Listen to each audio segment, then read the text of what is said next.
साल था 1951, महीना था मार्च का, दिन था गुरुवार।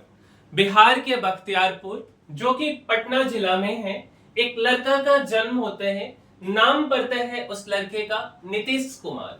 भविष्य में वो लड़का बिहार का राजनीतिक खिलाड़ी बनता है। उनका परिवार मध्यम वर्गीय था और वे कुर्मी जाति से आते थे। उनके पिता का नाम कविराज राम लक्ष्मण सिंह था, जो कि एक आयुर्वेदाचार्य, हकीम और स्वतंत्रता सेनानी थे। उनकी माता का नाम पार्वती देवी था, जो एक गृहिणी थी। बचपन में ही उन्होंने अपने घर में देशभक्ति और सामाजिक सेवा का वातावरण देखा। लड़का चला तो था इंजीनियर बनने, पर उसकी किस्मत ने, उसके मेहनत ने, उसकी चालाकी ने उसे नेता बना दिया।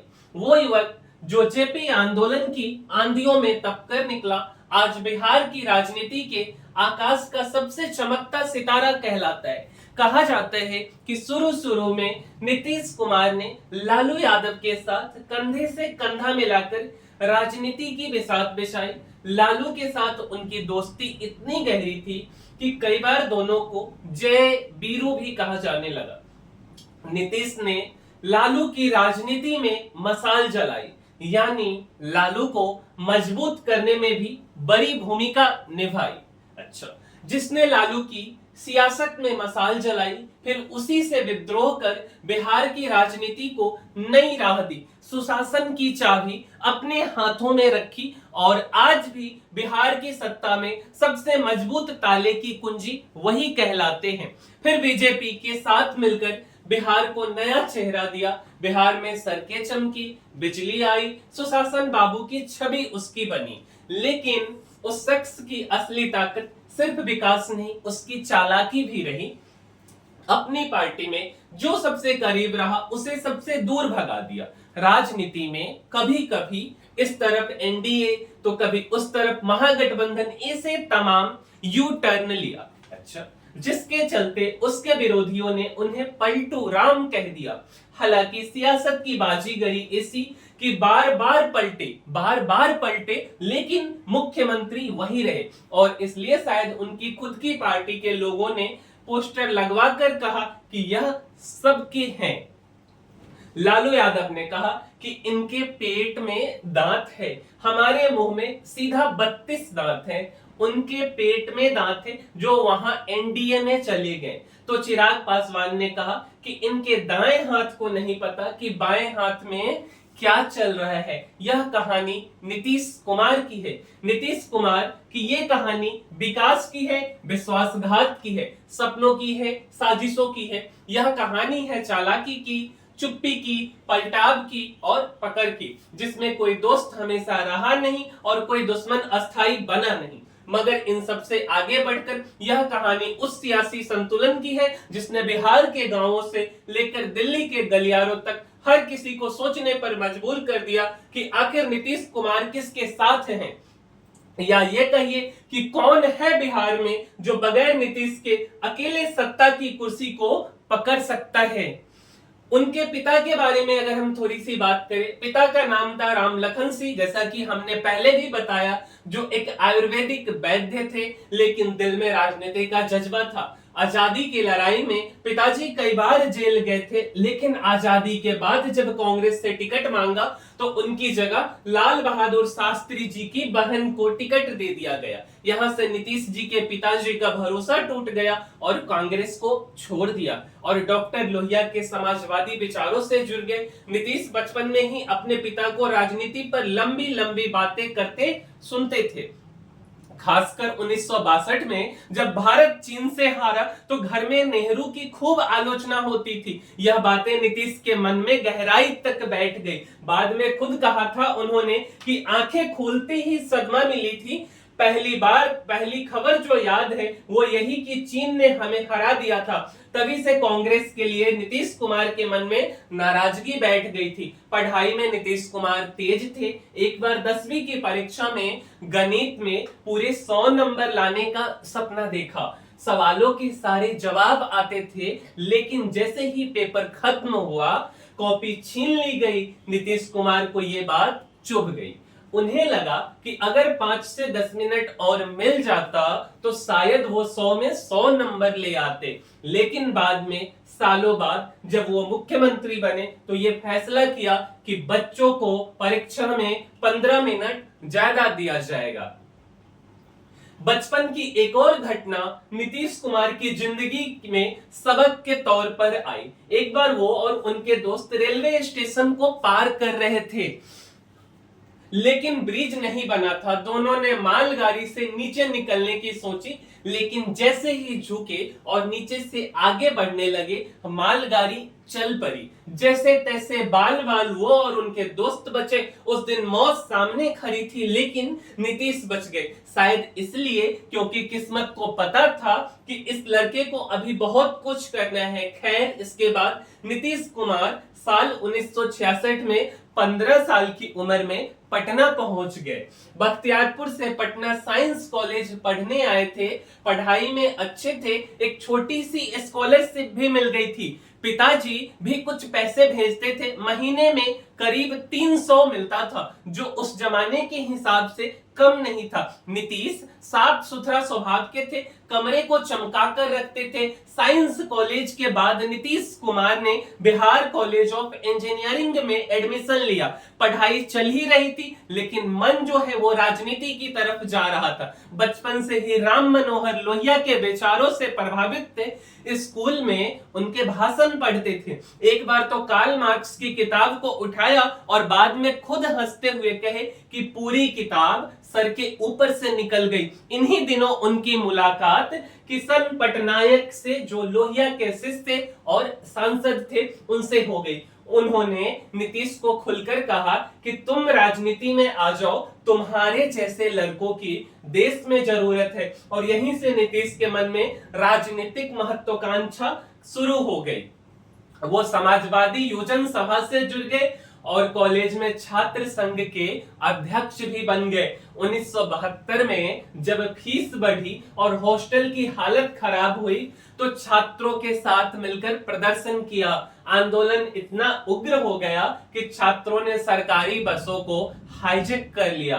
कई लोग गिरफ्तार हुए, पटना की जेल भर गई। सरकार को मामला शांत करवाने के लिए कमेटी बनानी पड़ी। हालांकि इतना सब करने के बाद भी नीतीश कुमार उस दौर के बड़े छात्र नेता नहीं बन पाए, क्योंकि उस दौर में लालू यादव का जादू अलग चल रहा था। लालू यादव जो अपने संवाद में हंसी मजाक करते थे, कई बार हंसी ठिठोली तमाशा, और यह सारी चीजें जनता को प्रभावित करती थी। लालू यादव ने उस दौर में ही जनता को अपने रंग में रंग लिया था। नीतीश लालू से अलग थोड़ा शांत, पढ़ाकू, सोचने समझने वाले लड़के थे।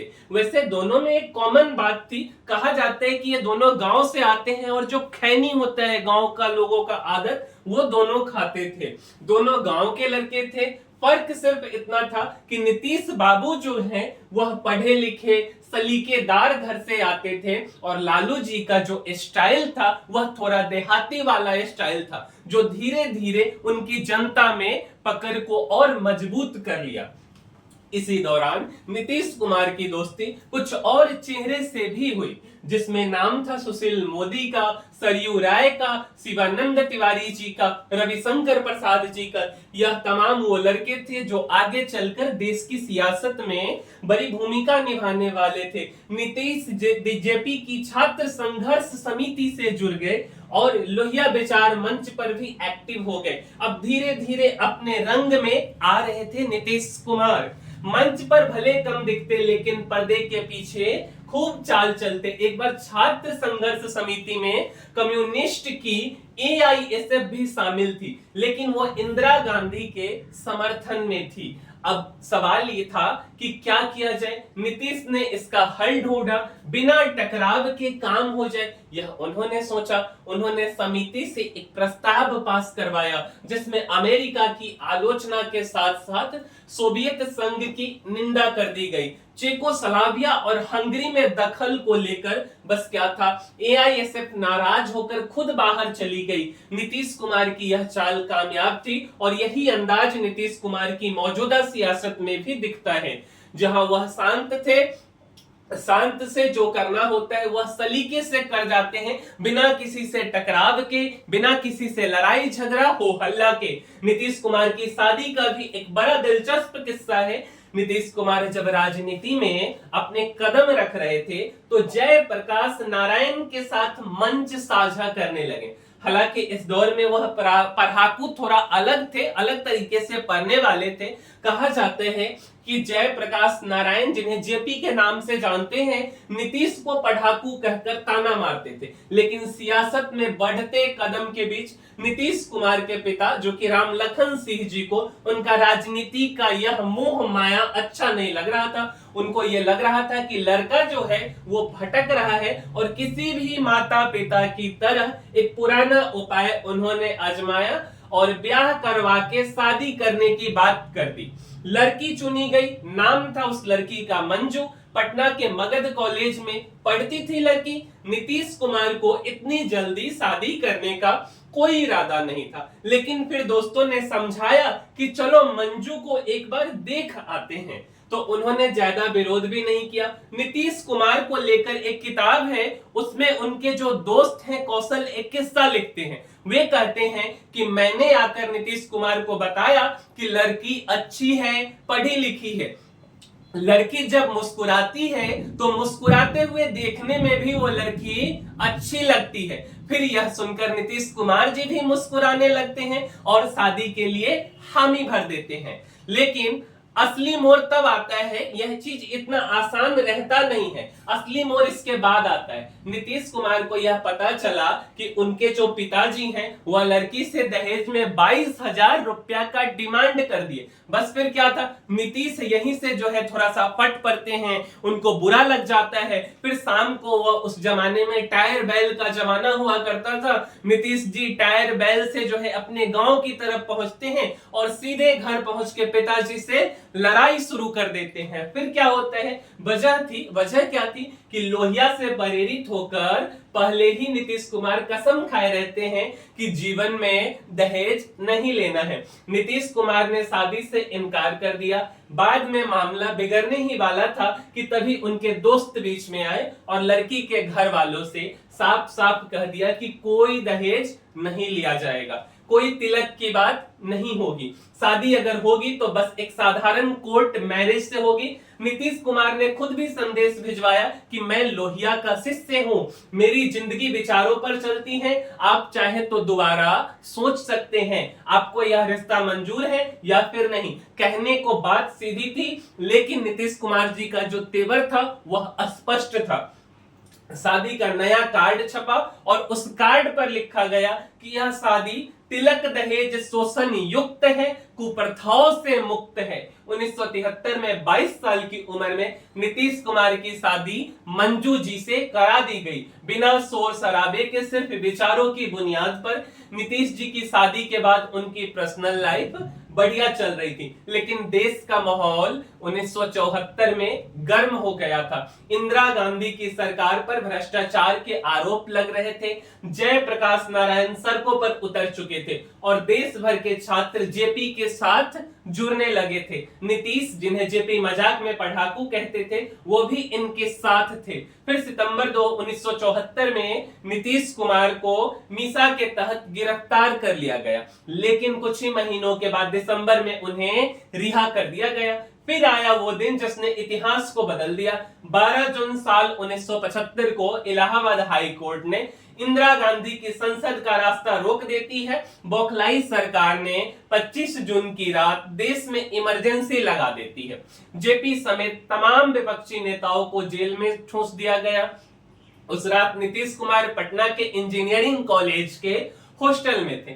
एक दोस्त भागते हुए आया और कहा कि नीतीश, तुम्हें पकड़ने पुलिस आ रही है, भाग जाओ। नीतीश अंडरग्राउंड हो गए, कभी यहां कभी वहां, लोकेशन हर कुछ घंटे में बदलनी पड़ती। जुलाई में वो फाल्गु नदी किनारे गया में गुप्त मीटिंग में थे। लालू और कई नेता भी यहाँ पे मौजूद थे। तभी पुलिस ने यहाँ धावा बोल दिया। भागने का रास्ता सिर्फ एक था, 10 से 11 फीट की ऊंची दीवार जिस पर लकड़ियां का ढेर टिका हुआ था। नीतीश को वैसे तो ऊंचाई से डर लगता था, लेकिन उस दिन डर का मतलब गिरफ्तारी था या कुछ और भी बुरा हो सकता था। इसलिए लालू और नीतीश दीवार पर चढ़े और दूसरी तरफ रेतीली फाल्गु नदी में छलांग लगा दी। उनके साथ 50 साल के राम सुंदर दास भी कूद पड़े।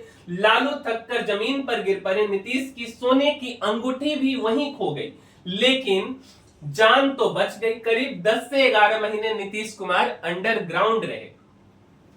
फिर कुछ घंटे कहीं जाते ठहरते पुलिस को भनक लग जाती। इसके बाद साल 1976 की गर्मियों में एक मीटिंग थी भोजपुर जिले में, और जो वहां के नेता थे राम इकबाल सिंह के यहाँ। मीटिंग गांव के बाहर होनी थी। अलर्ट रहने की जिम्मेदारी नीतीश के दोस्त को दी गई, लेकिन उस वक्त दोस्त का बेटा बीमार पड़ गया और दूसरा व्यक्ति उसके जगह पे लगा दिया गया और उसने लापरवाही की। पुलिस को खबर मिली। जैसे ही मीटिंग चली, पुलिस पहुंची और एक सिपाही ने नीतीश कुमार की कनपट्टी पर बंदूक रख दी। पुलिस वाला खुद घबराया था। इलाका उस दौर में इमरजेंसी विरोधियों का था, कुछ भी हो सकता था, लेकिन तब नीतीश ने धीरे से उसकी बंदूक हटाई और बड़े प्यार से कहा कि सुनो, इसकी जरूरत नहीं है, जहां मर्जी हो वहां ले चलो। नीतीश कुमार गिरफ्तार हो गए। पहले उन्हें बक्सर जेल ले जाया गया, लेकिन वहां पर उनकी लोकप्रियता कुछ लोगों को खटकने लगी। फिर फैसला हुआ कि भागलपुर सेंट्रल जेल ले जाया जाए। अब एक बड़ा दिलचस्प किस्सा यहाँ पर है। जब नीतीश कुमार को भागलपुर जेल ले जाया जा रहा था, तब ट्रेन पटना स्टेशन पर रुकती है और बारिश हो रही थी। अगली ट्रेन जो है वह सुबह की थी। इसके बाद नीतीश कुमार पुलिस से कहते हैं कि सुनो, मेरा ससुराल यहीं पर है, ऐसा करते हैं कि चलते हैं वहीं रात गुजार लेते हैं।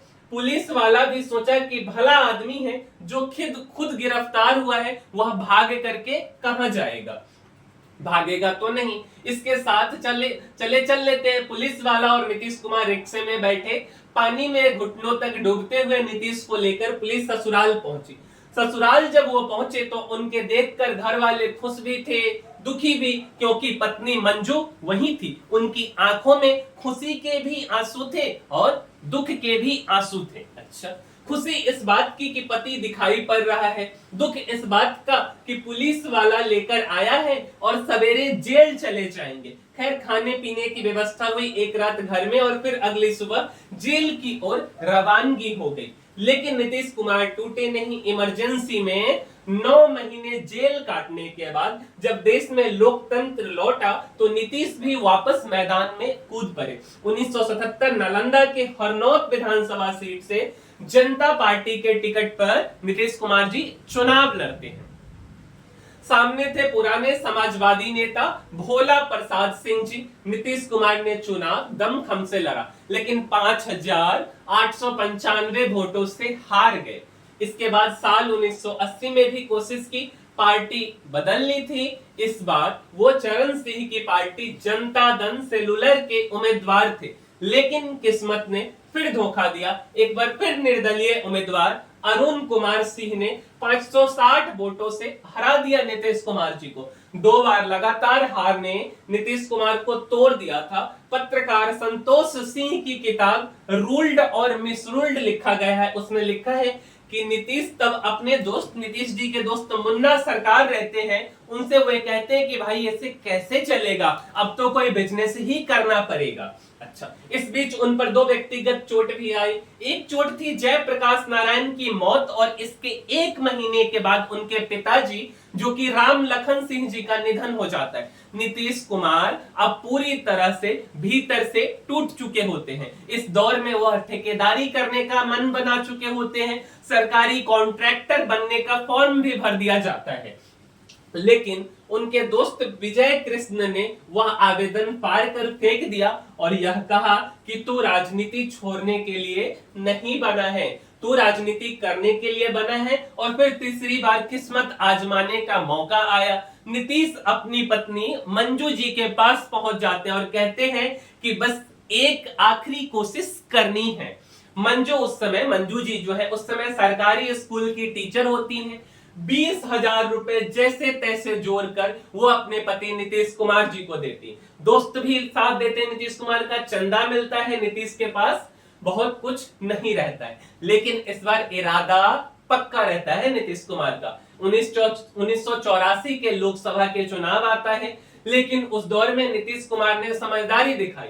इंदिरा गांधी की हत्या हो गई रहती है और उसके बाद कांग्रेस को लेकर इस देश में लहर चली रहती है। उस लहर में नीतीश कुमार ने चुनाव ना लड़ने का मन बनाया, कहा कि जितना है, जितना पैसा है वो भी थोड़े ना हार में बहा देंगे, इससे बेहतर है कि इंतजार करूं और अगली लड़ाई की तैयारी करूं। इसके बाद आता है 1985, उसमें तीसरी बार हरनौत से नीतीश कुमार मैदान में उतरते हैं।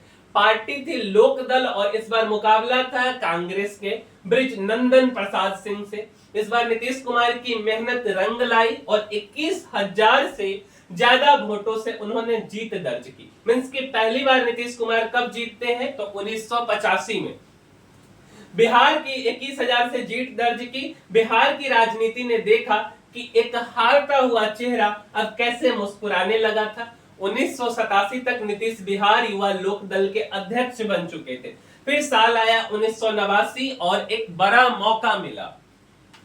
कर्पूरी ठाकुर नहीं रहे और बिहार में विपक्ष के नेता की कुर्सी खाली हो गई थी। नीतीश कुमार ने लालू यादव को उस कुर्सी तक पहुंचाया और यह इसलिए था क्योंकि नीतीश को लग रहा था कि युवा नेताओं का समय आ गया है। फिर उन्होंने राष्ट्रीय राजनीति में छलांग लगाई। 1989 की लोकसभा चुनाव में वे बाढ़ सीट से मैदान में उतरे और सामने थे पूर्व मुख्यमंत्री राम लखन सिंह यादव जी। लेकिन इस बार नीतीश पीछे नहीं हटे और 75,000 से ज्यादा वोटों से जीतकर पहली बार संसद भवन पहुंचते हैं।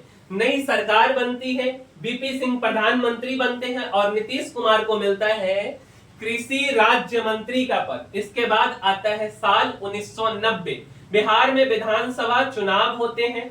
बीपीसी की जनता दल ने जीत दर्ज की और अब सवाल था कि कौन बनेगा बिहार का अगला मुख्यमंत्री। प्रधानमंत्री बीपी सिंह चाहते थे कि राम सुंदर दास को यह कुर्सी मिले क्योंकि वह अनुभवी नेता थे, दलित भी थे, लेकिन दूसरी तरफ लालू यादव का भी सपना पल रहा था मुख्यमंत्री बनने का। और इसी मोड़ पर एक बार फिर सामने आ गए नीतीश कुमार। उन्होंने खुलकर लालू यादव का साथ दिया। कहा जाता है कि नीतीश चाहते थे कि सत्ता पुराने नेताओं के हाथ नहीं बल्कि नई पीढ़ी के हाथ में। इस बीच में एक और चाल चली गई। पूर्व प्रधानमंत्री चंद्रशेखर जो खुद बीपी सिंह से हारने का दर्द भूले नहीं थे, उन्होंने राम सुंदर दास के खिलाफ अपने उम्मीदवार रघुनाथ झा को मैदान में उतार दिया, सिर्फ इसलिए कि वोट कट जाए। जब मुख्यमंत्री पद के लिए वोटिंग हुई तो नतीजे कुछ ऐसे रहे। लालू यादव को मिला 59 वोट 59, राम सुंदर दास को मिला 56 वोट और रघुनाथ झा को मिला 14 वोट। यानी अगर झा जी का वोट चंद्रशेखर जी नहीं काटते तो उस दौर में लालू यादव मुख्यमंत्री नहीं बनते और मुख्यमंत्री कौन बनते तो वो दास जी बन जाते अगर झा जी वोट नहीं काटते। लेकिन यहाँ पर असली जीत जितनी लालू यादव की थी उतनी ही नीतीश कुमार की भी थी। उन्होंने समय पर फैसला लिया, सही गठजोड़ किया और लालू प्रसाद यादव को मुख्यमंत्री बनवा दिया। 18 मार्च 1990 को जब लालू यादव मुख्यमंत्री पद की शपथ ले रहे थे तब नीतीश कुमार दिल्ली से आकर खुद शामिल हुए। तब भले ही मंच पर लालू थे लेकिन पर्दे के पीछे से लालू को धक्का देने का जो हाथ था वो नीतीश कुमार का था। और नीतीश भी इस बात को कभी कभी खुद को याद दिलाते हैं, जैसे कि मार्च 2025 में बिहार विधानसभा चुनाव में जब तेजस्वी यादव सामने थे तो नीतीश कुमार ने कहा कि तुम्हारे पिता को हमने ही मुख्यमंत्री बनवाया था। 2015 के एक इंटरव्यू में भी साफ साफ कहा था कि हमने लालू यादव को समर्थन इसलिए किया क्योंकि वह हमारी पीढ़ी के थे, हमें सत्ता पुराने नेताओं से निकालकर नई पीढ़ी को देनी थी। जब दोस्ती टूटती है, गठबंधन टूट जाता है, ढह जाता है तो नीतीश और लालू का ब्रेकअप हो जाता है। अब यह ब्रेकअप कैसे हुआ यह भी आपको बताते हैं। नीतीश कुमार ने कभी सोचा नहीं था कि जिस दोस्त को मुख्यमंत्री बनवाएंगे एक दिन उनसे उनका बैर हो जाएगा, लेकिन सियासत की यही खूबसूरती है। 1990 में केंद्र में बीपी सिंह की सरकार गिर जाती है और नीतीश जी का मंत्री पद चला जाता है। अब क्या होता है, जब पटना लौटते हैं नीतीश कुमार तो सोचते हैं कि राज्य सरकार तो उनकी अपनी है, अच्छा एक गेस्ट हाउस मिलेगा ही, लेकिन लालू सरकार ने उन्हें जगह देने से मना कर दिया। नीतीश अपने पुराने दोस्त अरुण कुमार के घर चले गए, मगर लालू ने अरुण का ट्रांसफर करवा दिया और उनका फ्लैट किसी और को दे दिया। नीतीश ने लालू को समझाने की कोशिश की, लेकिन जवाब मिला हमें गवर्नेंस सिखाओगे, सत्ता वोट बैंक से मिलती है ना कि शासन से। दिल्ली के बिहार भवन में एक मीटिंग हुई। मीटिंग में नीतीश और लालू के रिश्ते की कब्र खुद गई। नीतीश ललन सिंह समेत कुछ नेताओं के साथ मांगों की लिस्ट लेकर लालू से मिलने पहुंचे थे। मीटिंग कुछ मिनट चली, फिर कहा जाता है उस दौर में झड़प हुई, गाली गलौज और झगड़ा हुआ। लालू चिल्लाए निकल बाहर, पकड़ के बाहर फेंको इसको। नीतीश और उनकी टीम बिना कुछ कहे बाहर निकल गई। बाहर आते ही नीतीश ने अपने साथियों से कहा अब साथ चल पाना मुश्किल होगा। फिर बीजेपी नेता सरयू राय से एक पत्र ड्राफ्ट करवाया जिसमें लालू यादव से गठबंधन को तोड़ने का ऐलान था। उस चिट्ठी में नीतीश कुमार ने लिखा कि आपसे उम्मीद थी कि कांग्रेस की तरह भ्रष्ट नहीं होंगे, लेकिन आपने सिर्फ अपने लोगों को फायदा पहुंचाने में दिलचस्पी दिखाई। अब आपके साथ रहना व्यर्थ है। शरद यादव को जैसे ही इस पत्र की भनक लगी, उन्होंने लालू यादव को माफी मांगने के लिए कहा। लालू तैयार हो गए, लेकिन नीतीश कुमार ने मना कर दिया। शरद यादव ने कहा कम से कम पत्र की भाषा नरम कर दो। नीतीश ने उल्टा उसमें और तीखे शब्द जोड़ दिए।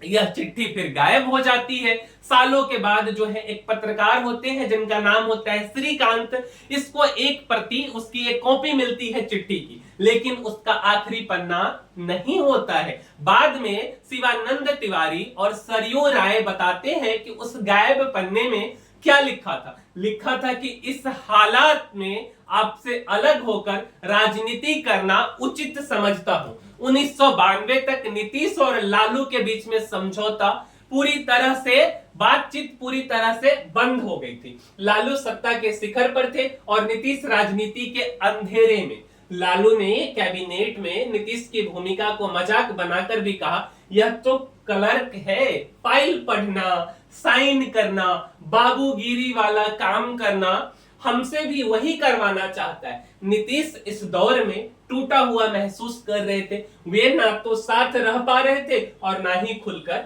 अलग हो पा रहे थे। लेकिन फिर एक मौका मिला वैशाली लोकसभा के उपचुनाव का। यह लालू यादव की साख की लड़ाई थी। नीतीश ने प्रचार तो नहीं किया, लेकिन गैर यादव पिछड़ों को एक संकेत मिल गया कि नीतीश अब लालू के साथ नहीं है और लालू की उम्मीदवार हार गए। अब नीतीश को उम्मीद की एक नई किरण दिखाई पड़ी। 1993 में नीतीश ने एक नई मांग रखी। मंडल आयोग के तहत मिले आरक्षण में अति पिछड़ों का अलग से कोटा दिया जाए। लालू ने ना सुना, उल्टा अफवाह उड़ा दी कि कुर्मी और कोयरी जाति आरक्षण से बाहर होंगी। गैर यादव पिछड़ी जातियां नाराज हो गई। अब बात है फरवरी 1994 की। पटना के गांधी मैदान में कुर्मी समुदाय की, कुर्मी जाति की एक बड़ी रैली होती है। लालू ने नीतीश को संदेश भिजवाया अगर रैली में गए तो देशद्रोह माना जाएगा। नीतीश गए भी और पूरे दम से मंच से बोले भी, कहा कि भीख नहीं हिस्सेदारी चाहिए। जो सरकार हमें नजरअंदाज करेगी वे ज्यादा दिन सत्ता में नहीं रह पाएगी। और यही वो मौका था जब गठबंधन पूरी तरह से टूट गया। कुछ महीनों के बाद 19 अक्टूबर 1994 को नीतीश ने जॉर्ज फर्नांडिस और बाकी साथियों के साथ मिलकर समता पार्टी का गठन किया। पटना में हुई पहली रैली में नारा गुंजा, लालू यादव से बिहार बचाओ। नीतीश कुमार ने भाषण दिया, यह विश्वासघाती सरकार है। लेकिन जब 1995 के विधानसभा चुनाव हुए तो लालू यादव की पार्टी ने बड़ी जीत हासिल की। समता पार्टी को बहुत ही कम वोट मिले और 271 उम्मीदवारों की जमानत जब्त हो गई।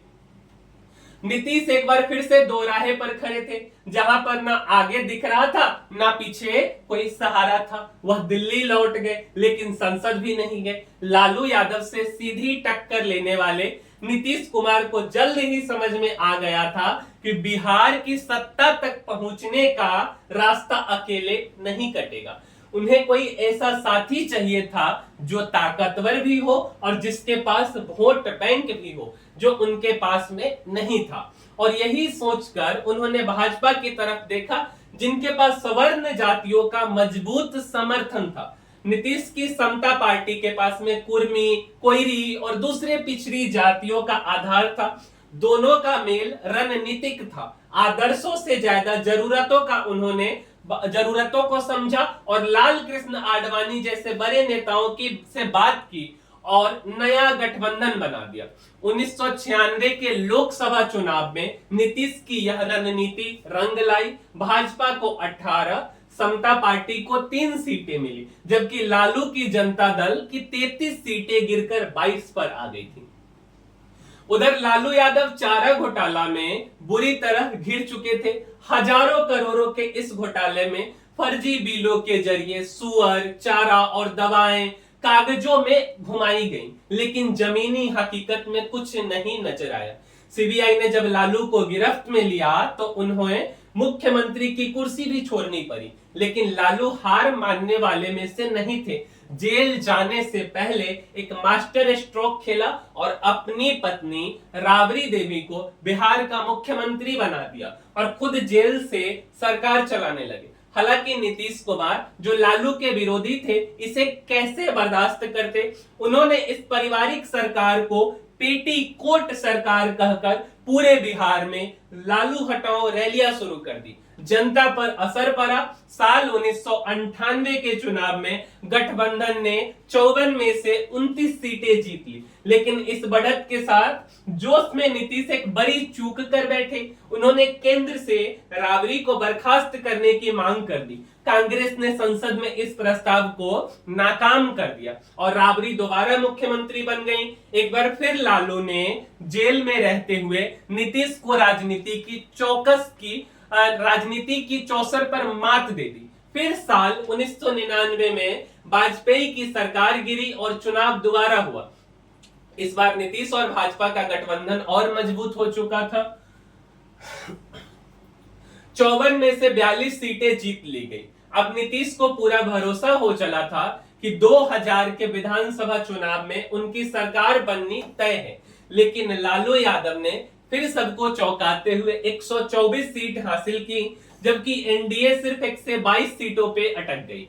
सिर्फ 2 सीटों पर राजनीति में कभी कभी जो है दिक्कत हो जाता है, और यही जो 2 कदम है, 2 सीटें हैं, सत्ता की सीढ़ी से पार्टियों को नीचे धकेल देता है। हालांकि नीतीश अभी भी झुकने वालों में से नहीं थे। उनके पास दिल्ली की ताकत थी। राज्यपाल विनोद पांडे को फोन आया कि मुख्यमंत्री नीतीश कुमार को बनाइए। 3 मार्च 2000 को उन्होंने शपथ ली। अब उनके पास बहुमत साबित करने के लिए 1 हफ्ता था। निर्दलीय विधायक, जिनमें से कई पर आपराधिक आरोप थे, जैसे कि सूरज भान, रंजन तिवारी, रमा सिंह, ये नीतीश को समर्थन देने के लिए तैयार थे। लेकिन यही वो पल था जब नीतीश के सामने नैतिकता और सत्ता आमने सामने खड़ी थी। वो समर्थन तो चाहते थे, लेकिन दागियों से हाथ मिलाना नहीं चाहते थे। उन्होंने यह जिम्मा भाजपा के नेता कैलाशपति मिश्रा को सौंपा। कहा कि मैं तो नहीं मिलूंगा, तुम जाकर बात कर लो। मिश्रा जेल में जाकर विधायकों से मिलते हैं, लेकिन जब ये विधायक समर्थन देने आए तो नीतीश कुमार से बिना पूछे उनके कमरे में घुस गए।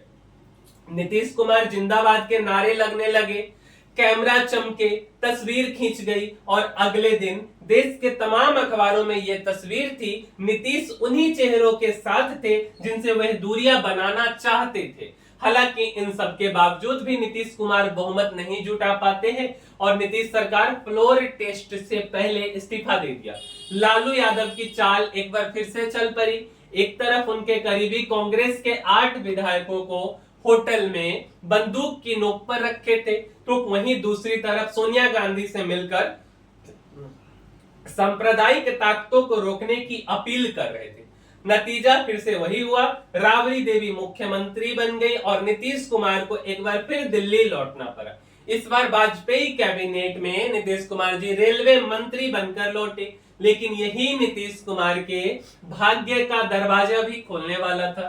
2000 में बिहार का बंटवारा हो जाता है और झारखंड एक नया राज्य बन जाता है। अब भाजपा को जो मजबूत आधार झारखंड में था, जो वो तो अब अलग हो गया और नीतीश की समता पार्टी बिहार में गठबंधन की सीनियर पार्टी बन गई थी। अब नीतीश पहले जैसे जूनियर नहीं थे, अब ये शर्तें रखने लगे थे और यहीं से नींव पड़ी उस नीतीश युग की, जिसने अगले 10 सालों बिहार की सत्ता को अपने इशारों पर चलाया।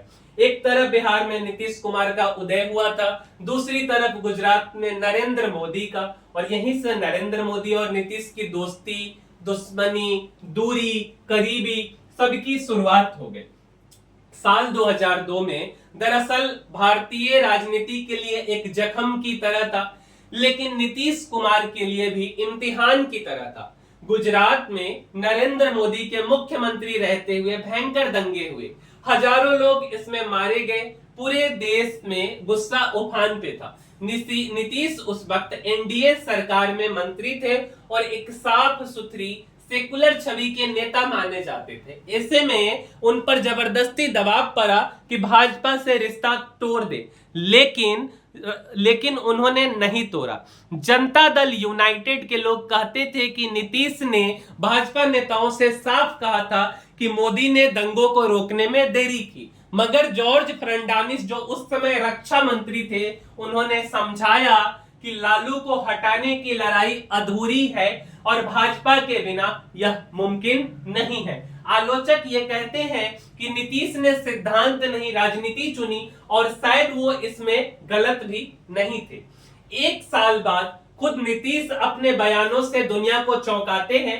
दिसंबर 2003 में गुजरात के कच्छ में एक रेलवे परियोजना का उद्घाटन करते हुए कहते हैं कि नरेंद्र भाई को सिर्फ गुजरात तक सीमित नहीं रहना चाहिए, देश को उनकी जरूरत है। नीतीश कुमार दंगों को धब्बा तो कहते थे, लेकिन यह भी जोड़ते थे कि केवल बुरा याद रखना और अच्छा को भूल जाना यह भी ठीक बात नहीं है। जब पूरा विपक्ष मोदी को सांप्रदायिक कह रहा था, तब नीतीश सार्वजनिक रूप से उनकी तारीफ कर रहे थे, लेकिन यह सब कुछ ज्यादा दिन नहीं चला। 2004 के लोकसभा चुनावों में एनडीए को हार का सामना करना पड़ता है। बिहार में जेडीयू भाजपा गठबंधन केवल 11 सीट जीत पाती है। खुद नीतीश जो लगातार 5 बार बाढ़ से सांसद थे, इस बार हार गए। उन्हें यकीन हो गया कि गुजरात दंगे उनकी छवि पर असर डाल रहे थे। खासकर बिहार के मुस्लिम वोटरों में उन्होंने अपनी रणनीति को बदला और नरेंद्र मोदी से दूरियां बना ली। 2005 में जब बिहार के विधानसभा चुनाव हुए तो नीतीश ने साफ साफ कहा कि मोदी बिहार में प्रचार नहीं करेंगे। इस चुनाव में लालू को 75 सीटें मिलती हैं, एनडीए को बिहार में बहुमत नहीं आता है और नीतीश ने पिछली गलती से सीखते हुए सत्ता के लिए जोड़ तोड़ नहीं की। उधर लालू ने केंद्र की यूपीए सरकार से विधानसभा भंग करवा दी और राष्ट्रपति शासन लागू हो गए। नीतीश सुप्रीम कोर्ट पहुंच जाते हैं और फैसला उनके पक्ष में आता है, लेकिन तब उनके दिमाग में एक नई योजना आई और वो योजना थी कि अगर अगला चुनाव नीतीश कुमार को मुख्यमंत्री का चेहरा बनाकर लड़ा जाए तो जनता उन्हें साफ साफ विकल्प के रूप में स्वीकार कर सकती है। उन्होंने भाजपा पर दबाव बनाया कि आधिकारिक तौर पर मुख्यमंत्री उम्मीदवार घोषित किया जाए। अटल बिहारी वाजपेयी चुप रहे, लेकिन नीतीश ने जेटली, राजनाथ और आडवाणी जैसे नेताओं से समर्थन जुटा लिया। यहां भी उनका विरोध हुआ।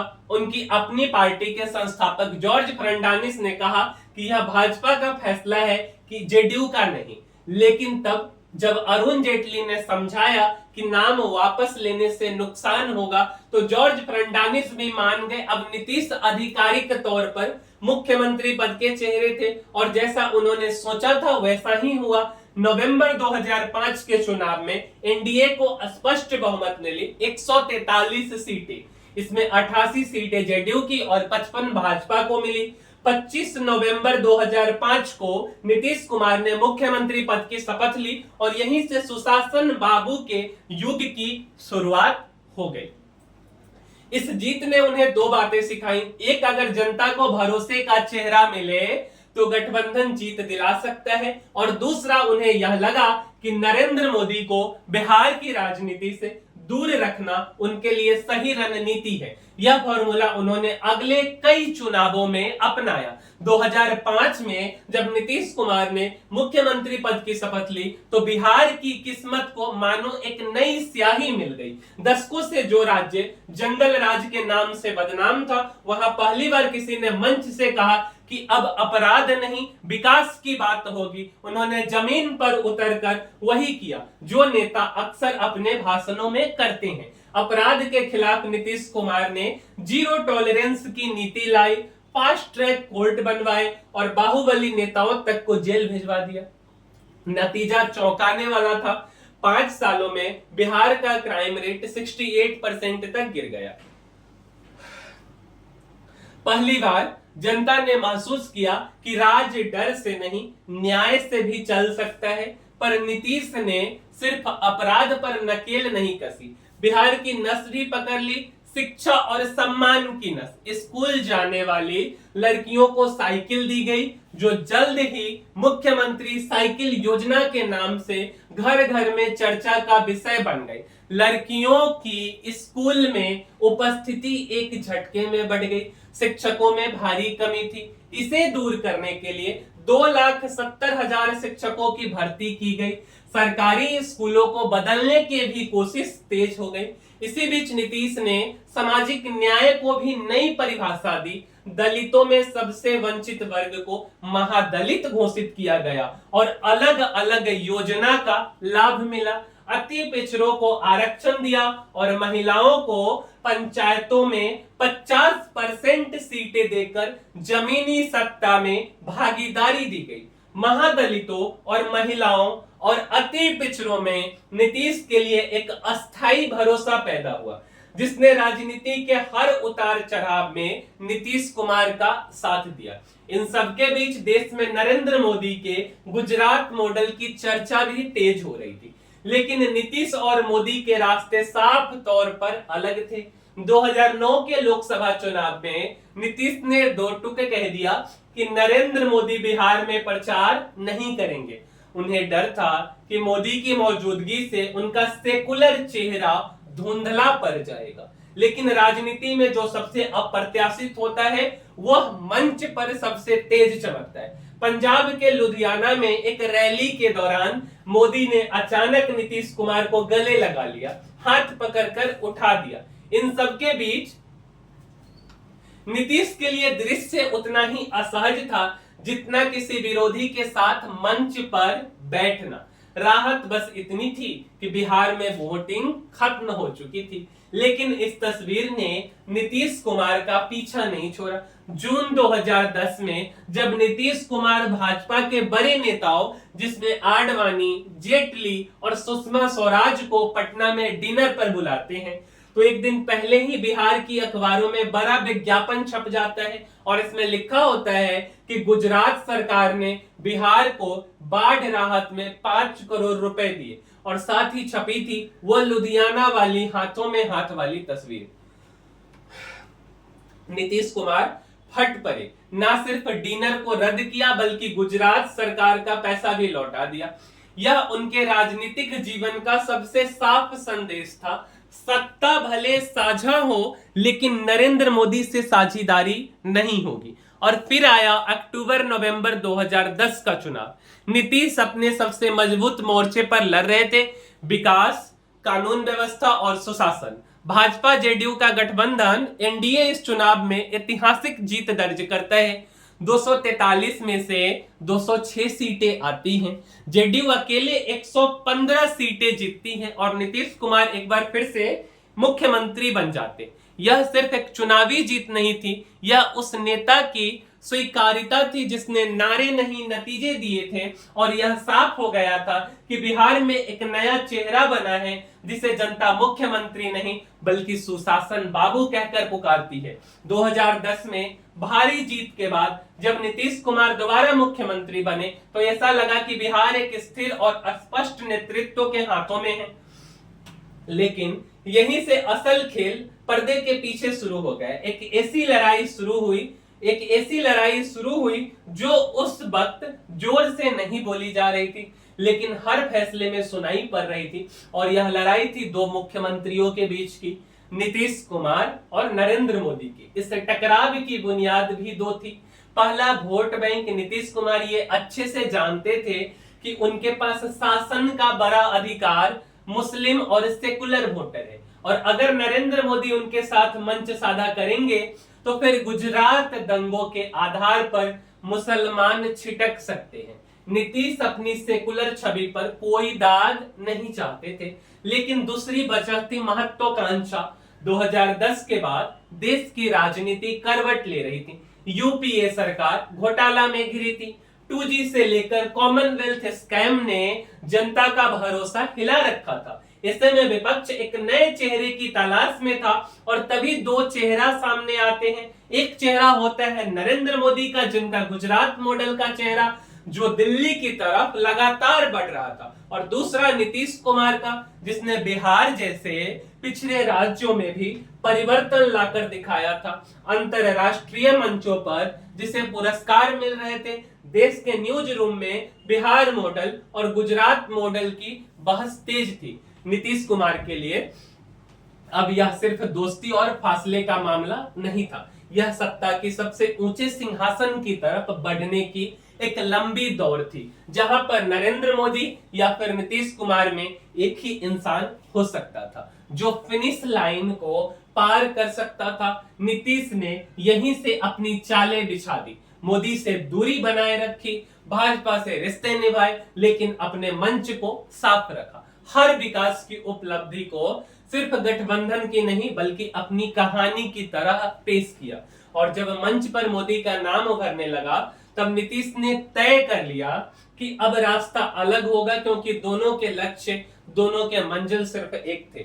2013 आते आते नीतीश और बीजेपी के संबंध काफी ज्यादा खराब हो गए थे और इसका कारण नरेंद्र मोदी नीतीश कुमार के लिए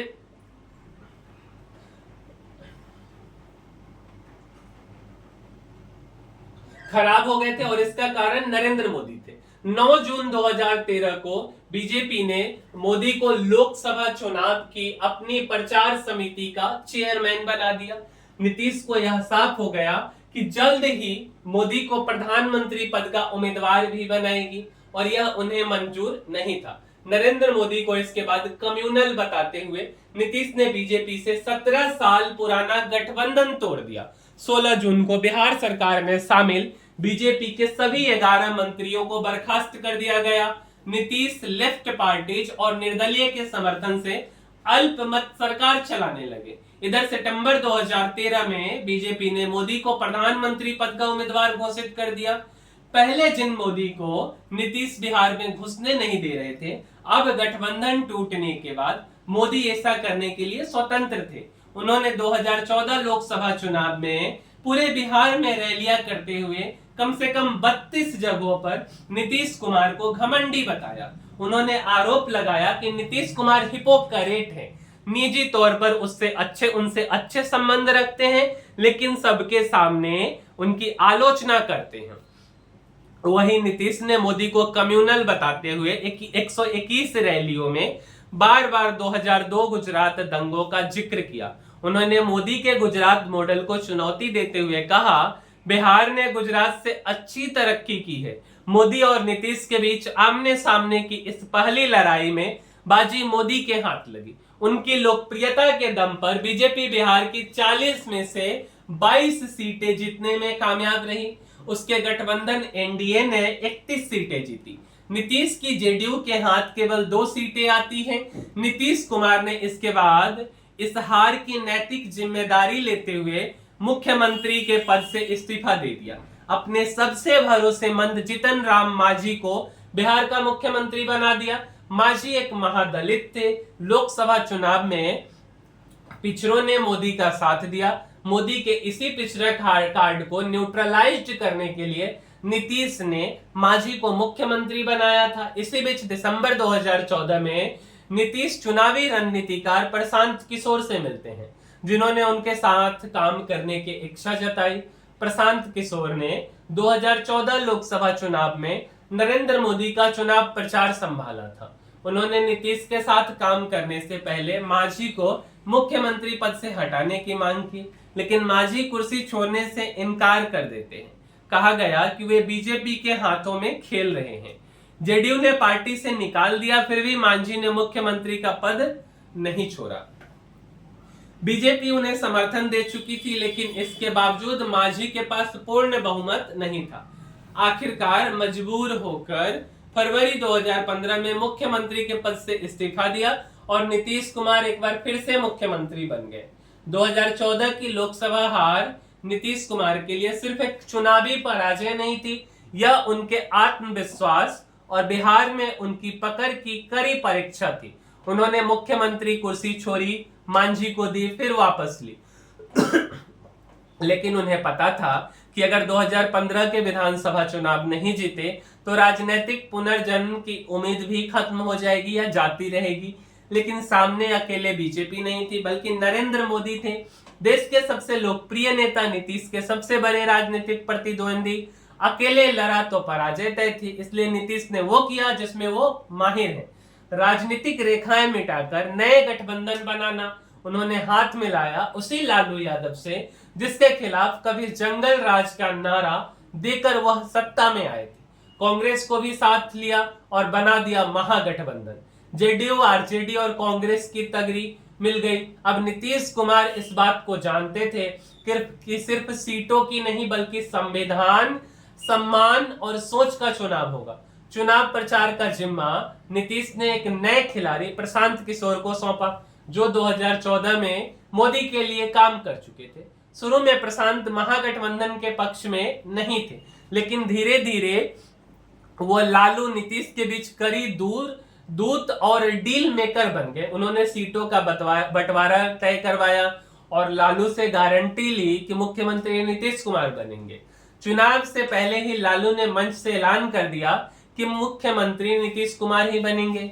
इधर प्रधानमंत्री मोदी ने भी अपनी पूरी ताकत झोंक दी। रैलियों पर रैली, भाषण पर हमला और फिर वह बयान आया जिसने पूरा चुनाव पलट दिया। नीतीश के डीएनए में गड़बड़ी है। मोदी का इरादा नीतीश की छवि पर चोट करना था, लेकिन नीतीश ने उसी बार को बिहार की अस्मिता का मुद्दा बना लिया। उन्होंने मोदी को चिट्ठी लिखी, आपके बयान से 10 करोड़ बिहारियों का अपमान हुआ है। उन्होंने वही हथियार इस्तेमाल किया जो मोदी खुद जो है गुजरात में बार बार चला चुके थे। मुझ पर हमला मतलब पूरे राज्यों पर हमला। नीतीश ने इस बयान को गांव-गांव तक पहुंचाया। डीएनए से डिग्निटी का सफर रच दिया। नीतीश तब न सिर्फ विरोध कर रहे थे, बल्कि वह मोदी से सीख भी रहे थे और नरेंद्र मोदी को उन्हीं की शैली में जवाब दे रहे थे। जब चुनाव के नतीजे आए तो बिहार की धरती पर एक राजनीतिक चमत्कार लिखा जा चुका था। 243 में से 178 सीटों पर महागठबंधन ने कब्जा जमाया। भाजपा केवल 53 सीटों पर सिमट गई। आरजेडी सबसे बड़ी पार्टी बनी, 80 सीटें। लेकिन जैसा वादा हुआ था, लालू ने नीतीश को मुख्यमंत्री बनाने में एक पल की देरी नहीं की। तेजस्वी डिप्टी सीएम बने और नीतीश ने तीसरी बार मुख्यमंत्री की कुर्सी को संभाल लिया। यह जीत उस वक्त एक गठबंधन की जीत नहीं थी, यह नीतीश कुमार की पुनरावृत्ति थी। वह फिर से साबित कर चुके थे कि राजनीति में कोई अस्थायी दुश्मन नहीं होता है, बस सही वक्त पर चलने वाली चाल ही अस्थायी होती है। 2015 की भारी जीत के बाद जब नीतीश कुमार ने सत्ता संभाली तो उनका अगला कदम किसी को अंदाजा नहीं था। सरकार बने कुछ ही महीने हुए थे और उन्होंने एक ऐसा फैसला किया जिसने पूरे देश का ध्यान खींच लिया। बिहार में पूर्ण शराबबंदी का फैसला, यह फैसला जितना साहसी था उतना ही जोखिम भरा। नीतीश कुमार जानते थे कि शराबबंदी का सीधा असर उन महिलाओं तक पहुंचेगा जो घर घर में शराब के चलते हिंसा, गरीबी और अपमान का सामना कर रही थी। महिलाओं को सत्ता में आधी भागीदारी देने वाले मुख्यमंत्री अब उनके संरक्षक की छवि गढ़ रहे थे, लेकिन धीरे धीरे इस फैसले की कड़वी सच्चाई सामने आने लगी। जहां जहां शराब पर बैन लगाया गया वहां नकली शराब का जाल फैल चुका था और बिहार भी इससे अछूत नहीं रहा। कई जगह जहरीली शराब से मौतें हुई, शराब माफिया पनपने लगे और आलोचनाओं का सिलसिला शुरू हो गया। लेकिन नीतीश डटे रहे, कहा जनहित में है वापस नहीं लेंगे। यह वही नीतीश कुमार थे जो अपने हर पलटी के लिए आलोचना सहते थे, पर यहाँ पर एक अडिक्ट प्रशासक का रूप लेकर खड़े रहे। इस बीच बीजेपी से उनकी दूरी कम होने लगी जब नवंबर 2016 में केंद्र की मोदी सरकार ने नोटबंदी का ऐलान किया तो लगभग पूरा विपक्ष इसे जन विरोधी कह रहा था, लेकिन तब नीतीश कुमार ने इसका समर्थन किया। उस समय नीतीश का नोटबंदी को समर्थन करना केवल एक आर्थिक मुद्दा नहीं, एक संकेत था कि वह पुरानी राहों से हटकर नई पगडंडी तलाशने लगे हैं। मई 2017 में जब सोनिया गांधी ने विपक्षी दलों को एक लंच मीटिंग में बुलाया जहां राष्ट्रपति चुनाव की रणनीति बांधनी थी, तो नीतीश वहां नहीं पहुंचते, लेकिन अगले ही दिन नरेंद्र मोदी के साथ लंच करते दिखाई पड़ते हैं। तस्वीर वही कह रही थी जो नीतीश जुबान से नहीं कह रहे थे। पाला बदलने की पूरी तैयारी थी। इसके बाद उन्होंने बीजेपी के उम्मीदवार रामनाथ कोविंद को राष्ट्रपति चुनाव में समर्थन दे दिया, जबकि उनका अपना गठबंधन आरजेडी और कांग्रेस इसका विरोध कर रहे थे। अब गठबंधन के भीतर खटास खुलकर दिखने लगी और इसकी 3 वजह थी। पहली, आरजेडी चाहती थी कि नीतीश जो है तेजस्वी यादव को मुख्यमंत्री बनाकर खुद राष्ट्रीय राजनीति में चले जाएं। लालू उन्हें पीएम मटेरियल कहने लगे थे, जो प्रशंसा कम दबाव ज्यादा थी। दूसरी, जेडीयू ने आरोप लगाया कि आरजेडी उसके विधायकों को तोड़ने की कोशिश कर रही। और तीसरी सबसे बड़ी वजह, तेजस्वी यादव का नाम आईआरसीटीसी घोटाले में सामने आया था। नीतीश ने गठबंधन धर्म निभाते हुए तेजस्वी से सफाई मांगी, लेकिन लालू और तेजस्वी ने चुप्पी साध ली और यहीं से विश्वास की आखिरी डोर भी टूट गई। फिर आया साल 2017 जब नीतीश कुमार की अंतरात्मा जागी और विपक्ष की सबसे बड़ी विकेट गिर गई। 2015 में लालू के साथ हाथ मिलाने वाले नीतीश कुमार ने जब प्रधानमंत्री मोदी के खिलाफ बिहार की लड़ाई जीती थी, तब उन्हें विपक्ष का नया चेहरा माना जा रहा था। एक ऐसा नेता जो सेकुलर है, साफ छवि वाला है, नरेंद्र मोदी को चुनौती देने की ताकत रखता है। विपक्षी गलियारों में चर्चा थी 2024 क्यों नहीं नीतीश ही, लेकिन फिर 2017 आया और एक ऐसा पल जिसने न सिर्फ बिहार की राजनीति के नक्शे को बदल दिया बल्कि राष्ट्रीय विपक्ष की कमर तोड़ दी। 26 जुलाई 2017 को नीतीश कुमार ने अचानक घोषणा की कि अंतरात्मा की आवाज कह रही है कि अब वो आरजेडी के साथ नहीं चल सकते। आईआरसीटीसी घोटाले में तेजस्वी यादव विपक्ष का नया चेहरा माना जा रहा था, है ना। 26 जुलाई तेजस्वी यादव पर कार्रवाई न होने से वह खफा थे और बस शाम होते होते गठबंधन तोड़ दिया। अगले ही दिन भाजपा ने समर्थन दिया और नीतीश ने फिर से मुख्यमंत्री का पद संभाल लिया। इस बार नरेंद्र मोदी के साथ बिहार के सियासत में यह कोई सामान्य यूटर्न नहीं था। यह उस नेता की वापसी थी जो 5 साल पहले मोदी के डीएनए पर सवाल उठा रहा था और अब उनके साथ मंच साझा कर रहा था। विपक्ष की सबसे मजबूत विकेट एक झटके में गिर चुकी थी और बीजेपी ने वो काम कर दिखाया जिसे विपक्ष करने का सपना देख रहा था। हालांकि फिर एक और ट्विस्ट आता है। सितंबर 2018 में प्रशांत किशोर जेडीयू में शामिल हो गए और 1 महीने के बाद ही पार्टी का वाइस प्रेसिडेंट बना दिया गया। अचानक वो नीतीश के नंबर 2 बन गए और सबने उन्हें उत्तराधिकारी मानना शुरू कर दिया। लेकिन राजनीति में उत्तराधिकारी बनने से पहले उसे स्वीकृति नहीं, समय और सत्ता दोनों में निभाना पड़ता है। और यही चीज प्रशांत किशोर के साथ नहीं हो पाई। 2019 में लोकसभा चुनाव हुए, नीतीश ने भाजपा के साथ मिलकर चुनाव लड़ा, परिणाम ऐतिहासिक रहे। बिहार की 40 में से 39 सीटें एनडीए ने जीती और महागठबंधन का लगभग सफाया हो गया। लालू यादव की आरजेडी खाता नहीं खोल पाई। नीतीश सत्ता की सबसे सुरक्षित जगह पर खड़े थे, लेकिन शायद अब वे सत्ता के साथ नहीं, अपनी छवि के साथ संघर्ष कर रहे थे। इस दौरान केंद्र सरकार सीएए यानी नागरिकता संशोधन कानून लेकर आई, जिसके चलते विपक्षी दलों सड़कों पर थे, लेकिन नीतीश खामोश। यही चुप्पी प्रशांत किशोर को नागवार गुजरी और खुलकर उन्होंने सीएए की आलोचना शुरू कर दी। पार्टी लाइन के खिलाफ जाकर बार बार खुलकर जोर जोर से यह टकराव ज्यादा दिन नहीं टिका। जनवरी 2020 में नीतीश कुमार ने उन्हें पार्टी से बाहर निकाल दिया, लेकिन असली धमाका तो उसके बाद हुआ जब नीतीश ने कहा कि प्रशांत किशोर को अमित शाह ने भेजा था। उनके 2 बार कॉल करने पर पीके को जेडीयू में लेने के लिए कहा था। नीतीश की इस बात से हर कोई हैरान था। क्या प्रशांत किशोर का प्रवेश एक रणनीतिक घुसपैठ था या सिर्फ नीतीश के गुस्से में दिया गया स्टेटमेंट? सच जो कुछ भी हो, इतना तो तय था कि नीतीश राजनीति अब याद रखने और भूल जाने के बीच झूलती चालों को मैदान बना चुके थे, जहां न कोई अस्थायी दुश्मन था और न कोई अस्थायी उत्तराधिकारी। इसके बाद 2020 का विधानसभा चुनाव कुछ अलग ही स्ट्रेट पर लिखा गया। चेहरे वही थे, गठबंधन वही था, लेकिन इस बार साजिशें नहीं थी और निशाने पर थे नीतीश कुमार। जेडीयू और बीजेपी फिर एक साथ चुनाव लड़ रहे थे, लेकिन इस बार बीच में उतर आए थे चिराग पासवान, लोक जनशक्ति पार्टी के नेता, जो खुद को रामविलास पासवान के विरासत का वारिस और मोदी का हनुमान बताकर मैदान में उतरे थे। चिराग ने बीजेपी से दोस्ती बनाए रखी, लेकिन हमला जेडीयू पर बोली। उन्होंने 140 से ज्यादा सीटों पर उम्मीदवार उतारे, सिर्फ जेडीयू के खिलाफ, बीजेपी के खिलाफ एक भी सीट पर नहीं लड़े। और यह सियासत की भाषा में फ्रेंडशिप फाइटिंग, जिसको कि फ्रेंडशिप फाइटिंग बोलते हैं, ये बोला जाता है। राजनीतिक गलियारों में इसे चिराग मॉडल कहा गया, एक ऐसा प्रयोग जिसे बीजेपी ने नीतीश कुमार को कमजोर करने के लिए तैयार किया था। मकसद साफ था कि नीतीश की सीटें कम हो, ताकि चुनाव के बाद मुख्यमंत्री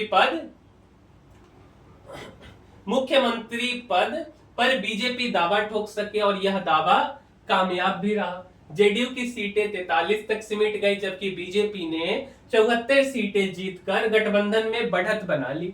अब क्या होता है कि जेडीयू ने इसे खुली साजिश करार दिया, एक ऐसा हमला जो बाहर से तो कम भीतर से ज्यादा हुआ। लेकिन बीजेपी के पास इतनी सीटें नहीं थी कि वे अकेले सरकार बना सके या जोड़ तोड़ से, है ना, नीतीश की सत्ता संभाल सके। नतीजन कमजोर स्थिति में होने के बावजूद नीतीश एक बार फिर मुख्यमंत्री बने। लगातार दूसरी बार ऐसा हुआ कि कम सीटों वाले सहयोगी ने सत्ता की चाबी को संभाला। यह सिर्फ संख्याओं की बात नहीं थी, बल्कि नीतीश कुमार की राजनीतिक हैसियत की भी प्रमाण था। बिहार के राजनीति अब 2 ध्रुवों में बटी थी, बीजेपी और आरजेडी, लेकिन लड़ाई जीतता वही था जिसके साथ नीतीश कुमार थे। नीतीश उस भूमिका को अच्छी तरह समझ रहे थे और उसी को अपनी सबसे बड़ी ताकत बनाकर निभाते भी रहे। मगर चिराग मॉडल की चोट इतनी गहरी थी कि साझेदारी का जख्म नासूर बन चुका था। 2020 की जीत के बावजूद दोनों दलों के बीच खटास बढ़ती गई। नीतीश को यह महसूस हो चुका था कि बीजेपी अब उन्हें साथी नहीं, संघर्ष मानने लगी है। और आखिरकार 9 अगस्त 2022 को नीतीश कुमार ने एक बार फिर पलटी मारी, बीजेपी से गठबंधन तोड़ा और आरजेडी के साथ मिलकर सरकार बना ली। जेडीयू ने साफ साफ आरोप लगाया कि बीजेपी हमारी पार्टी को तोड़ने की कोशिश कर रही है, हमारे विधायकों से संपर्क कर रही है, इसलिए गठबंधन अब भरोसे के काबिल नहीं रहा। वहीं बीजेपी का जवाब और भी दिलचस्प था। नीतीश फिर एक बार प्रधानमंत्री बनने का सपना देखने लगे। भाजपा ने दावा किया कि आरजेडी और नीतीश के बीच एक डील हुई है, तेजस्वी को मुख्यमंत्री बनवाने की और नीतीश कुमार को 2024 में नरेंद्र मोदी के खिलाफ प्रधानमंत्री पद का चेहरा बनाने की। सच कहे तो यह गठबंधन नहीं, राजनीतिक पुनर्जन्म जैसा था। एक बार फिर नीतीश उसी पाले में थे जहां वे सालों पहले अंतरात्मा की आवाज सुनकर बाहर निकले थे। लेकिन राजनीति में अंतरात्मा और अवसरवाद का फर्क तब तक नहीं दिखता जब तक बाजी कोई और ना पलट दे। 9 अगस्त 2022 को जब नीतीश कुमार ने बीजेपी से नाता तोड़कर फिर से आरजेडी के साथ सरकार बनाई तो सिर्फ गठबंधन नहीं बदला था, इरादा बदला था। मुख्यमंत्री पद की शपथ लेते हुए पहली लाइन में नरेंद्र मोदी को चुनौती दी थी। कहा 2014 में जो जीते थे उन्हें 2024 के चिंता करनी चाहिए। पूरा देश समझ गया था कि नीतीश की नजर अब बिहार ही नहीं बल्कि दिल्ली की गद्दी पर भी है, लेकिन रास्ता इतना आसान नहीं था।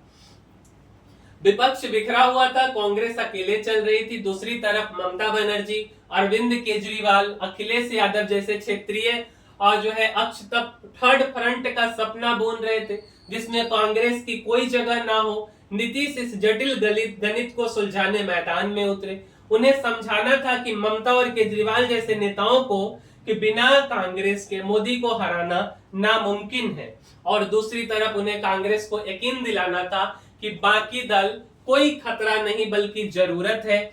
सितंबर 2022 में उन्होंने 2 बार दिल्ली की यात्रा की, राहुल और सोनिया गांधी से बातचीत की, अरविंद केजरीवाल से मुलाकात की, फिर अप्रैल मई 2023 में देश भर के विपक्षी नेताओं से मिले। ममता बनर्जी, अखिलेश यादव, उद्धव ठाकरे, हेमंत सोरेन जैसे कई नेहरूवादी युग का प्रतिनिधि, सबको एकजुट करने की पुरानी कोशिश को दोहराया गया।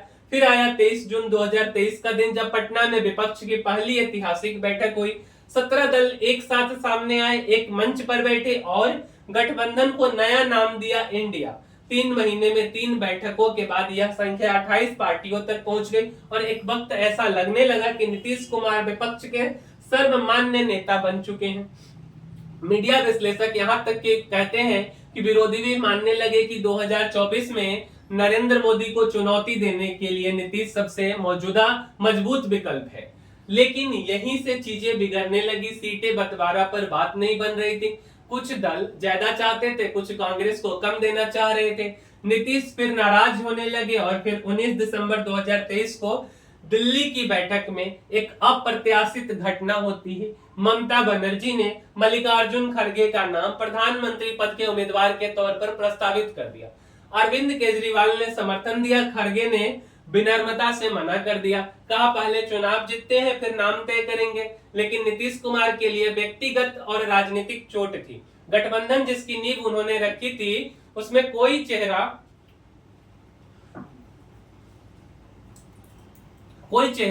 प्रधानमंत्री बनने की चर्चा में था।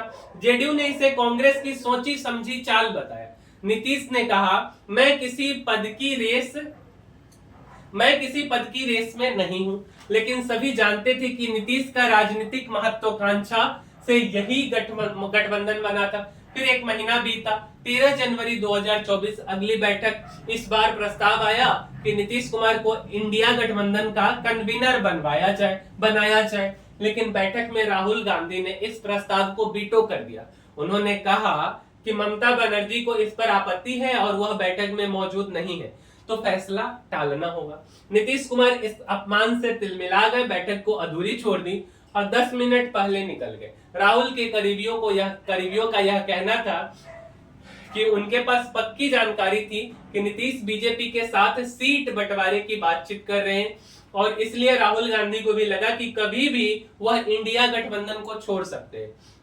और शायद राहुल गांधी की आशंका सही थी या राहुल के कदम के चलते उनकी आशंका हकीकत में तब्दील हो गई, क्योंकि उस दिन बैठक छोड़ते समय नीतीश इस बात को बता चुके थे कि अब जो है गठबंधन में नहीं रहना है। और फिर वही हुआ जो राजनीति में सिर्फ नीतीश कुमार कर सकते।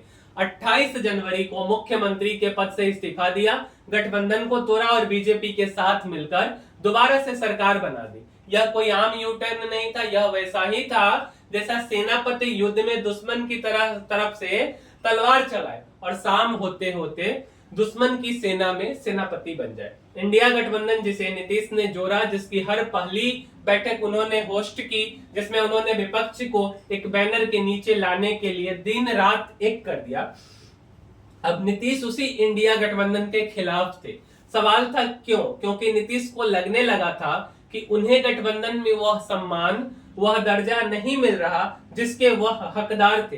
उनकी नाराजगी कांग्रेस से थी क्योंकि राहुल उन्हें संयोजक नहीं बनने दे रहे थे, और आरजेडी से इसलिए क्योंकि उन्हें लगा कि लालू यादव ने खुलकर साथ नहीं निभाया। उधर दूसरी तरफ भाजपा की तरफ से आती है राम मंदिर की हवा, जीत का माहौल। उन्हें यकीन दिला चुका था कि अगर सत्ता में बने रहना है तो मोदी के छत के नीचे रहना होगा, इसलिए फिर वही एक बार किया जो सिर्फ नीतीश कुमार कर सकते हैं, और वो था पाला बदलकर इस ओर से उस ओर जाना।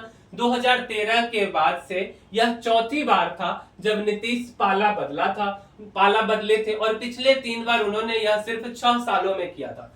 अब जनता, मीडिया, सोशल मीडिया सभी ने उन्हें एक नया नाम देना शुरू कर दिया, पलटू राम।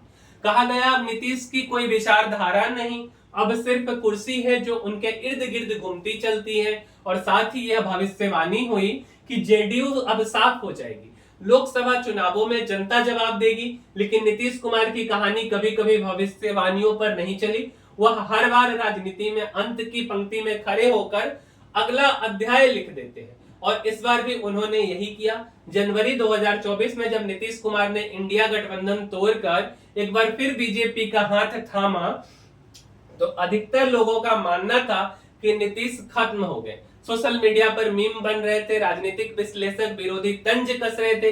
लेकिन 4 जून 2024 को जब लोकसभा चुनाव के नतीजे आए तो पूरा नैरेटिव चेंज हो गया। बिहार में जेडीयू ने 12 सीटें जीत ली, बीजेपी के बराबर। लेकिन जिन आरजेडी और कांग्रेस के खिलाफ वो गए थे, वे दोनों मिलकर भी इतनी सीटें बिहार में नहीं ला पाए। और सबसे बड़ा ट्विस्ट तब आया जब राष्ट्रीय स्तर पर बीजेपी को बहुमत नहीं मिला। एनडीए को 293 सीटें मिली, जो बहुमत से सिर्फ 23 ज्यादा थी। जिसे पलटी मारने वाला कहा जा रहा था, वो अब कुर्सी तय करने वाला बन चुका था।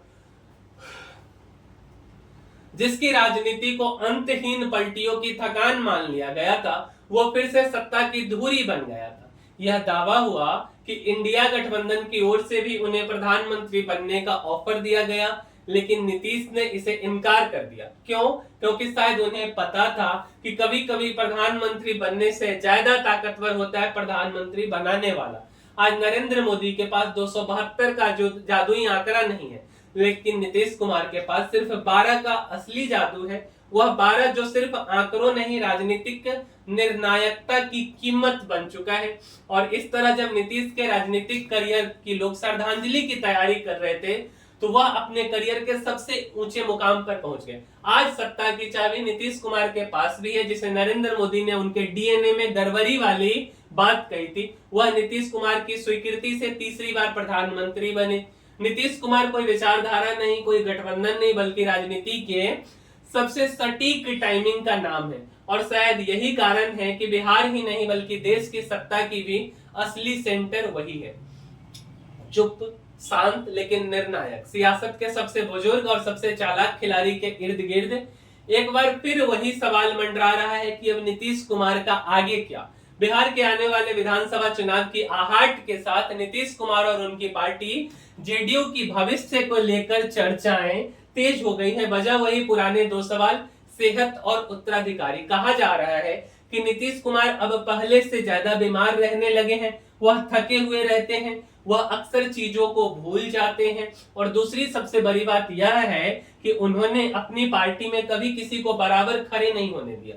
दरअसल नीतीश ने कभी किसी को अपनी छाया में फलने नहीं दिया। जॉर्ज फर्नांडिस के साथ पार्टी बनाई, फिर उनको साइडलाइन कर दिया। शरद यादव के साथ जेडीयू खड़ी की, फिर दरवाजा दिखा दिया। प्रशांत किशोर, आरसीपी सिंह, मांझी, कुशवाहा सभी को उत्तराधिकारी माना गया। लेकिन जैसे ही किसी की पहचान नीतीश की बराबरी लगती, वो कुर्सी का कांटा बन गई और उसे बाहर का रास्ता दिखा दिया गया। यही वजह है कि आज जेडीयू के पास ना कोई नेक्स्ट नीतीश है और ना कोई ऐसा चेहरा जो उनके बिना पार्टी को आगे बढ़ा सके। नीतीश कुमार हमेशा परिवारवाद के विरोधी रहे। चुनावी रैलियों में आरजेडी और कांग्रेस को परिवार की दुकान कहकर कोसते हैं। जनता ने भी उन्हें इसलिए सराहा क्योंकि अपने परिवार को सत्ता से दूर रखा। लेकिन अब लगता है कि राजनीति के आखिरी मोड़ पर आकर नीतीश भी वही रास्ता पकड़ने वाले हैं जिस पर चलने वालों को आज तक कोसते आए हैं। और इसलिए उनके इकलौते बेटे निशांत कुमार का नाम अक्सर सामने आ रहा है। हालांकि उनके प्रशंसक कई बार यह भी कहते हैं कि यह बयान आरजेडी की तरफ से फैलाया जाता है ताकि उन पर परिवारवाद के आरोप जो है वो हल्के हो जाए। कई सारी कहानियां हैं, कुछ कहते हैं कि अंदर खाने विरासत चल रही है, कि नीतीश अपनी राजनीतिक विरासत को सौंपने की तैयारी में है। लेकिन कुल मिलाकर नीतीश क्या करते हैं यह शायद सिर्फ और सिर्फ नीतीश कुमार ही समझ सकते हैं।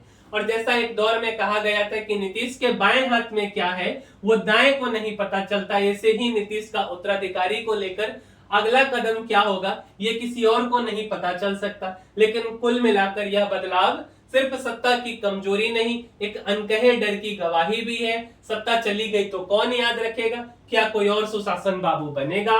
दरअसल नीतीश कुमार की पूरी राजनीति एक धीरे धीरे बिछाई गई बिसात जैसी रही, कभी सिद्धांतों के नाम पर, कभी विकास के नाम पर, कभी गठबंधन की जरूरत बताकर उन्होंने सत्ता के लिए वैचारिक पलटियां की ऐसी मिसाल गढ़ी कि लोग आज भी कहें भरोसा नहीं कि नीतीश बाबू कब किधर कहां चले जाए, लेकिन चलेंगे जरूर और रुकेंगे नहीं। यही उनकी सबसे बड़ी कामयाबी है कि तमाम पलटियों के बावजूद आज भी वो बिहार की गद्दी पर बैठे हैं।